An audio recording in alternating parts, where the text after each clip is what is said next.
tradisi tulis Nusantara, keberadaan, koleksi, lembaga, dan perorangan. Baiklah teman-teman, kami di sini dibagi dari atas beberapa, yaitu yang pertama ada tradisi tulis yang disampaikan oleh Aljufri, dan yang kedua ada keberadaan naskah yang disampaikan oleh Adila dan Nadila Safira, dan yang ketiga ada koleksi lembaga yang disampaikan oleh Jelita Pohan dan Maulana Malik, dan yang keempat ada koleksi perorangan yang disampaikan oleh Rido, Dimas Bintoro, dan Ayu Novitasari. Assalamualaikum warahmatullahi wabarakatuh. Salam sejahtera bagi kita semua. Sebelumnya perkenalkan, nama saya Aljufri. Saya dari kelompok 4 yang akan menjelaskan tentang sedikit tradisi tulis. Nah, sebelum ke tradisi tulis, kita sebelumnya pernah mendengar cerita-cerita dari orang-orang tua kita maupun dari nenek kita tentang kehidupan di masa zaman dulu, atau cerita-cerita dongeng yang disampaikan oleh orang tua kita. Nah, di sini kita mendengar bahwasanya cerita-cerita dulu itu mengungkapkan perasaan mereka ataupun di mana kehidupan mereka sehari-hari itu seperti apa. Nah, ini biasanya kita sebut sebagai tradisi lisan. Nah, setelah tradisi lisan, maka selanjutnya adapun tradisi tulis, yang mana tradisi tulis ini penyampaian sejarah lewat tulisan. Nah, tentu saja sejarah tradisi tulisan ini ada setelah manusia mengenal tulisan. Tulisan yang menjadi budaya yang berupa cipta sastra. Tulisan yang berupa naskah itu dipandang sebagai cipta sastra karena teks yang terdapat di dalamnya. Naskah itu merupakan suatu keutuhan dan di dalam teks secara fungsional berhubungan tentang penduduknya. Nah, jadi ketika mereka menulis tentang kehidupan mereka sehari-hari ataupun tentang agama yang ada di Indonesia ini, mereka menulis tentang perasaan mereka atau ungkapan pada kehidupan zaman saat dulu itu, zaman nenek moyang kita. Nah, disitulah mereka menulis untuk menyampaikan bahwasanya beginilah kehidupan zaman dulu, kehidupan sosial zaman dulu, atau biasanya selain prasasti ini juga kita sebut sebagai naskah kuno. Melalui tulisan inilah mereka menyampaikan bahwasanya kehidupan zaman mereka pada saat itu gitu. Baru naskah kuno ini atau tulisan atau naskah-naskah ini disimpan di museum ataupun di perpustakaan maupun yang di pelosok tanah air, merupakan warisan nenek moyang bangsa yang sangat berharga. Nah, oleh karena itu pada naskah-naskah kuno ini terkandung informasi tentang keadaan, gambaran atau sikap-sikap mereka. Nah, jadi di sini menarik sebenarnya. Kita apalagi untuk para peneliti ingin mengetahui kehidupan zaman dulu. Nah, inilah bacalah naskah-naskah kuno ataupun tentang gambaran dari kehidupan setiap pada zaman, misalnya tahun segini, abad sekian, ataupun tentang kehidupan, tentang beragama, tentang kebudayaan. Nah, itu tradisi tulis Nusantara dengan serangkaian perjalanan panjangnya yang menghasilkan sedemikian banyak dokumen tertulis berupa naskah-naskah kuno yang keberadaannya saat ini tersimpan di berbagai tempat koleksi, baik koleksi lembaga, perorangan, ataupun di museum-museum, di perpustakaan, dan lain sebagainya. Nah, naskah-naskah ini sepatutnya harus dijaga keberadaannya dan dilakukan penelitian secara serius agar informasi penting yang terkandung di dalamnya dapat diketahui oleh semua orang, baik generasi saat ini maupun generasi yang akan datang. Nah, jadi naskah-naskah kuno ini harus kita lestarikan dengan baik. Mereka yang dulunya hidup di zaman dulu berusaha menulis sejarah-sejarah atau kehidupan tentang mereka untuk generasi yang akan datang. Mungkin itu saja yang dapat saya sampaikan. Terima kasih. Nama saya Adila Sasabila. Saya ingin membahas materi yang berjudul keberadaan naskah di Nusantara. Berbicara keberadaan naskah di Nusantara, di Indonesia merupakan negara yang sangat kaya akan peninggalan masa lampau, terutama dalam bentuk manuskrip yaitu naskah. Naskah di Indonesia dapat kita jumpai di setiap daerah-daerah yang ada di Indonesia. Bahkan jenis naskahnya pun juga bervariasi. Ada naskah Batak, naskah Jawa, naskah Belanda, naskah Sunda, dan sebagainya. Dengan naskah kuno, kita dapat mengetahui bagaimana pola pikir masyarakat zaman dahulu. Dan kita juga dapat mengetahui bagaimana kehidupan masyarakat juga dituliskan dalam naskah kuno tersebut. Karena diketahui bahwa naskah kuno itu merupakan peninggalan yang sangat penting. Bahkan kita ketahui bahwa naskah kuno merupakan koleksi yang sangat penting. Bahkan naskah kuno juga memiliki nilai yang sangat tinggi dalam historisnya. Dan pengelolaan naskah kuno juga diatur dalam Undang-Undang Nomor 5 Tahun 1909 ini membahas tentang cagar budaya yang menyatakan keberadaan hasil karya budaya bangsa di bumi persada ini tetap aman, terjaga, dan terlindungi, dan tidak mudah berpindah pengelolaannya oleh pihak-pihak lain. Sayangnya, undang-undang ini tidak diterapkan oleh masyarakat dan pemerintah. Banyak pemerintah dan masyarakat yang tidak memperdulikan naskah-naskah kuno. Padahal menurut kita naskah kuno itu sangat penting bagi kita. Dan terkadang naskah kuno itu media fisiknya seperti kertasnya sudah rusak dan tulisannya tuh juga tidak terbaca lagi. Ada naskah yang kertasnya itu sudah sedikit terbakar. Kenapa? Karena suhu penyimpanan naskahnya itu kurang ideal. Nah, teman-teman mau tahu nggak di mana saja sih keberadaan naskah di Nusantara? Nah, pasti teman-teman penasaran kan? Nah, mari kita lihat. Nah, ini adalah data-data keberadaan naskah-naskah yang ada di Nusantara. Seperti keberadaan naskah yang ada di Aceh. Itu disimpan di Perpustakaan dan Museum Ali Hashimi. Jumlah naskahnya 305 naskah. Kondisi naskahnya 65% naskah rusak atau sebagian sudah dialimediakan.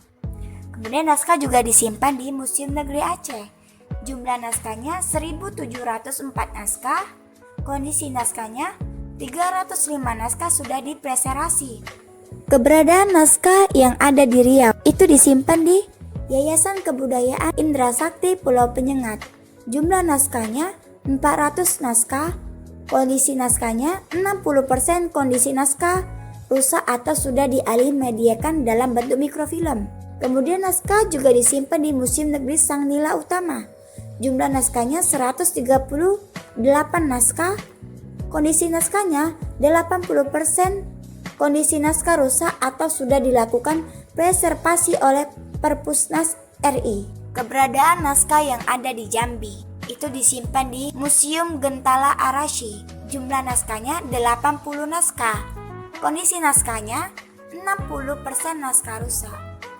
Naskah disimpan di Museum Negeri Siginjai. Jumlah naskahnya 237 naskah.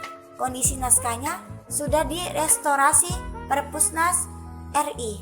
Keberadaan naskah yang ada di Garut itu disimpan di Candi Cangkuang. Jumlah naskahnya 16 naskah.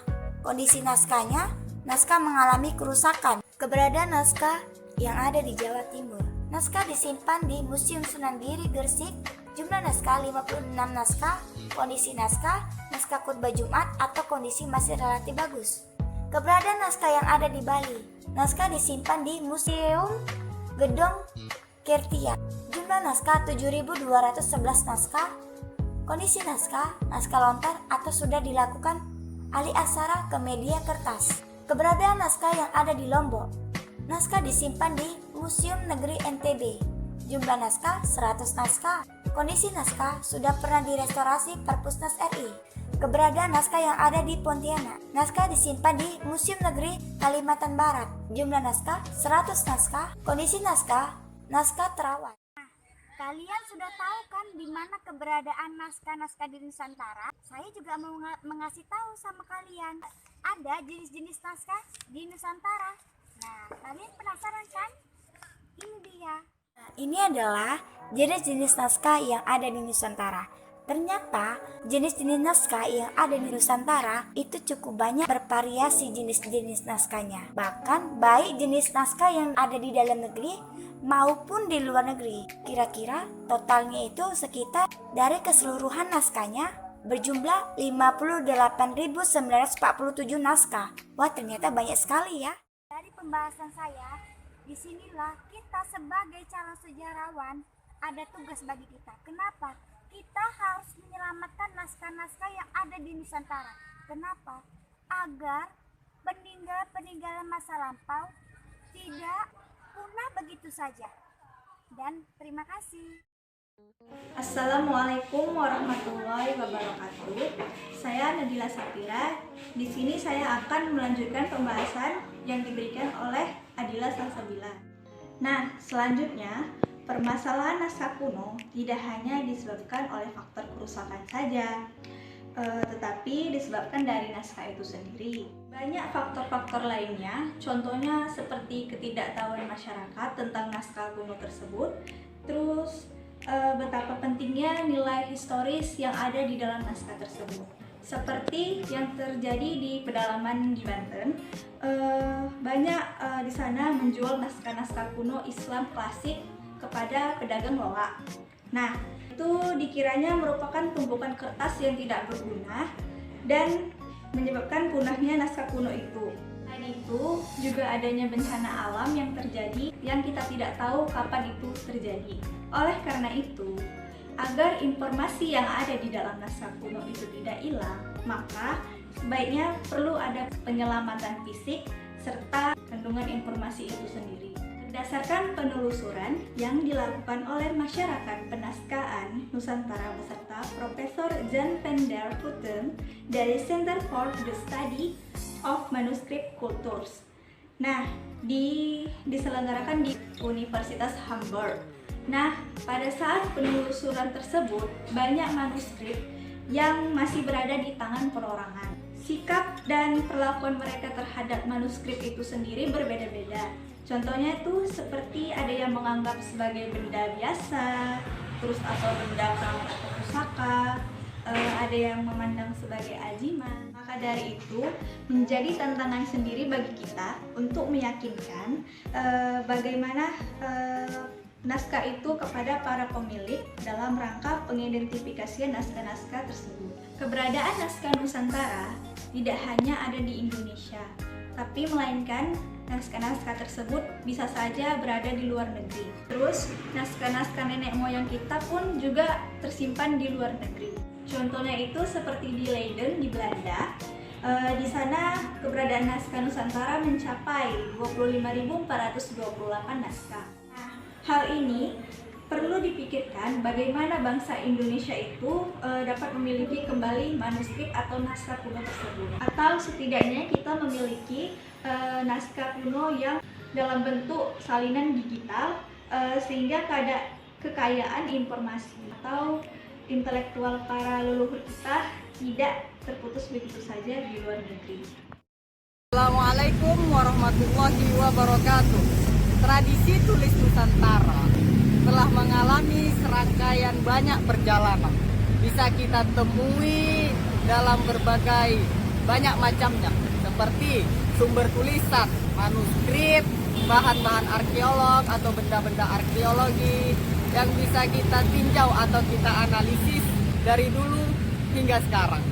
Dan kelestarian itu dilindungi oleh koleksi lembaga dan koleksi perorangan. Indonesia memiliki banyak sekali keanekaragaman budaya, dari mulai bahasa hingga kearifan lokal lainnya, sehingga Indonesia ini dikenal sebagai negeri di atas angin. Dan itu tak luput juga didirikan atau dibawa oleh para pendahulu yang begitu hebat. Dengan apa kita melihat itu semua?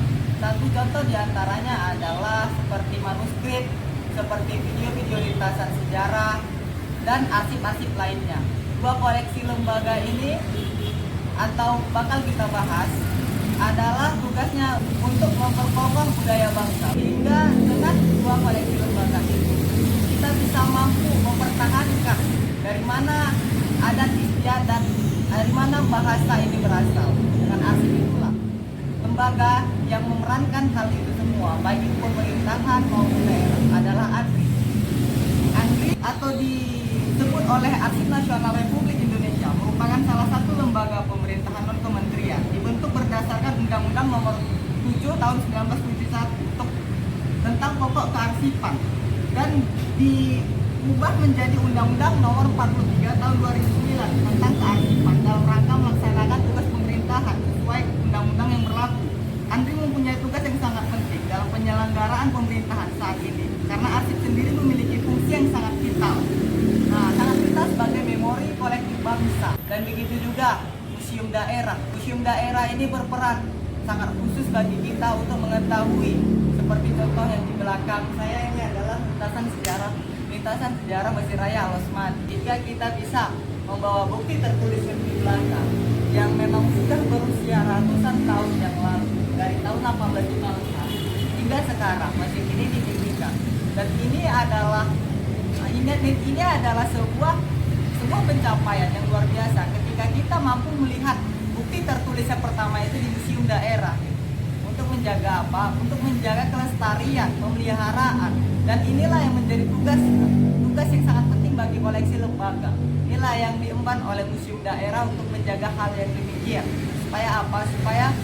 Supaya ANRI dan museum daerah ini bisa bekerja sama jauh lebih baik dan memiliki cara kerjanya masing-masing dan mempertahankan itu yang sangat penting bagi kita untuk mampu menjelaskan kepada masyarakat supaya bisa lebih baik mempedulikan nilai-nilai terhadap sejarah. Assalamualaikum warahmatullahi wabarakatuh. Perkenalkan, nama saya Jelita Pohan. Di sini saya akan menjelaskan koleksi lembaga. Adapun koleksi lembaga yang menyimpan naskah-naskah atau manuskrip, diantaranya Perpustakaan Nasional Republik Indonesia. Perpustakaan Nasional Republik Indonesia sebagai lembaga non-kementerian yang bertugas diberi mandat oleh pemerintah untuk menyimpan dan melestarikan hasil budaya yang tertuang pada Undang-Undang Perpustakaan Nomor 43 Tahun 2007 tentang perpustakaan. Pasal 21 ayat 3 yaitu pemerintah pusat dan daerah berhak atau berwenang mengendalikan naskah kuno tersebut yang dimiliki di wilayah masing-masing masyarakat untuk dilestarikan atau didayagunakan. Melalui Pusat Preservasi Bahan Pustaka, Perpustakaan Nasional aktif dalam upaya pelestarian manuskrip yang ada di pelosok Nusantara. Kegiatan ini pertama kali dilakukan pada tahun 2006 dengan melakukan pelestarian naskah kuno di Museum Samparaja Bina, Nusa Tenggara Barat. Pada waktu itu, tim pelestarian dari Pusat Prevasi melakukan upaya pelestarian, baik itu dalam bentuk fisik ataupun dalam bentuk makro.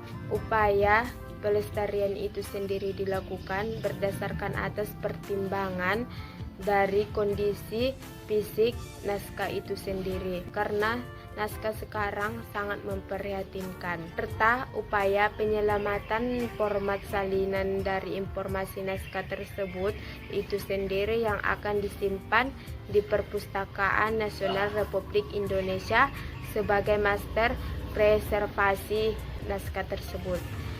Sekian yang dapat saya sampaikan. Wassalamualaikum warahmatullahi wabarakatuh. Berdasarkan penelusuran semua katalog naskah Nusantara yang tersebar di seluruh dunia, Chamber, Boyer, dan Fatur Rahman menyebutkan bahwa naskah-naskah Nusantara tersimpan di 30 negara. Di dalam negeri, naskah-naskah Nusantara tersimpan di berbagai lembaga penyimpanan naskah seperti museum dan perpustakaan yang berada di 17 provinsi. Namun, beberapa sebenarnya jumlah naskah Nusantara yang menjadi kekayaan intelektual bangsa kita, sampai saat ini belum ada jawaban yang pasti mengenai jumlah naskah Nusantara. Penyebab utama sulitnya menentukan beberapa jumlah naskah Nusantara adalah sebagian besar atau kecil naskah berada atau disimpan di berbagai koleksi perorangan atau pribadi atau di masyarakat. Adapun naskah koleksi perorangan sudah diprediksi jumlahnya karena berbagai faktor, yaitu 1. Akses terhadap naskah koleksi perorangan tidak mudah sehingga sampai saat ini belum dapat diketahui beberapa orang pemilik naskah dan berbagai jumlah naskah yang dimiliki masing-masing pemilik. 2. Naskah koleksi perorangan rentan untuk dipindah tangan. Naskah koleksi perorangan rentan mengalami kerusakan karena cara-cara penyimpanan dan perawatan yang tidak tepat. Saat ini banyak naskah Nusantara yang berada dalam keadaan gawat darurat, terutama naskah yang berada di koleksi perorangan. Selanjutnya, kondisi naskah Nusantara yang mengalami kerusakan disebabkan oleh berbagai faktor, baik itu faktor alam maupun manusia. Berbagai bencana alam yang terjadi di Indonesia seperti tsunami di Aceh, gempa bumi Sumatera Barat, Jawa Barat, dan Yogyakarta, serta dan banjir dan longsor di beberapa daerah menyebabkan rusak, hancur, bahkan hilangnya sejumlah naskah besar. Sebagian besar naskah belum sempat teridentifikasi baik jumlah maupun isinya berdasarkan pengalaman penelitian lapangan yang dilakukan oleh berbagai kota di Indonesia seperti Buton pada tahun 2000 dan Palembang pada tahun 2003, Aceh pada tahun 2005, Kalimantan Timur pada tahun 2007, Bali pada tahun 2009, Ambon pada tahun 2010 sampai 2011 dan Papua Barat pada tahun 2013 sampai 2014. Banyak pemilik atau penyimpan naskah yang tidak mengetahui bagaimana cara menyimpan atau merawat naskah yang semestinya. Akibatnya cukup banyak naskah yang berada dalam kondisi yang sangat memprihatinkan, keadaan kotor, berlubang, sampulnya patah, robek-robek, penjilidnya rusak. Bahkan sebagian di antara naskah-naskah itu sudah ada yang dalam keadaan hancur hingga teks-teks yang terkandung dalam naskah itu tidak dapat dibaca lagi.